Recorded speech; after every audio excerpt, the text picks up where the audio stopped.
Dear Ukrainians, I wish you health. Today, we have a significant diplomatic outcome for our country and the whole world. The grain export initiative will continue being implemented. Russian blackmail has led nowhere. The UN organization and Secretary-General Guterres personally responded in a principled and effective way. The President of the Republic of Turkey, Erdogan, also participated. Other key international actors also made their steps timely and fairly. Once again, everyone saw that there is only one threat to global food security in our region, and that is the Russian Federation, and no one else. This entire situation was immediately reflected in the commodity exchanges indicators. We see some decrease in the price of both wheat and corn. Every time Russian blackmail intensifies, food prices rise.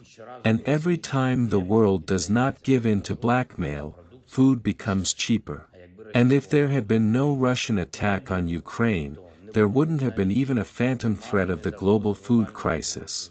Because every Russian missile that hits our ports, grain storage facilities, and power plants that power our agricultural production ultimately affects the standard of living of tens of millions of people in many countries. This includes Egypt, Algeria, Somalia, Sudan, Lebanon, Bangladesh, India, China, Indonesia, Vietnam. This year they overpaid tens of billions of dollars for food, and only because of Russia, only because of crazy Russian aggression that destabilizes international trade. Today, I spoke with President Erdogan, in particular, about the security of the grain corridor and the Black Sea in general, about the work of the Crimea platform, about the return of Ukrainian prisoners of war and political prisoners. We remember each one and every one who is in captivity. We will release everyone. We also talked in detail about constant Russian provocations, about Iranian drones, about missile strikes by the Russian army. For example, this morning a Russian plane launched cruise missiles near Snake Island, and they actually flew over the grain corridor routes. Every such Russian launch, and they are almost daily, directly threatens food exports. It is the partners' responsibility to work together to reduce the Russian threat. I held a meeting of the staff of the Supreme Commander-in-Chief today. The agenda of the meeting is quite obvious. This is the situation on the front lines, in particular in Donetsk region, where the fiercest fighting is going on. By the way, I want to commend the fighters of the 10th Separate Mountain Assault Brigade and the 79th Separate Airborne Assault Brigade for their steadfastness in repelling enemy attacks right there, in Donetsk region. It is especially difficult there these days, dozens of Russian attacks every day. Our guys are standing firm without stepping back even for a centimeter. This is true heroism. And I thank everyone who defends our Donetsk region. Of course, we also discussed the situation in other areas at the meeting: Kharkiv region, Luhansk region, the south of the country, the situation on our borders.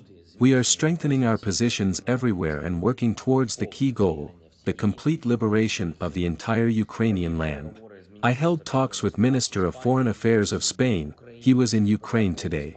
I thanked Spain for the new defense aid package for our country.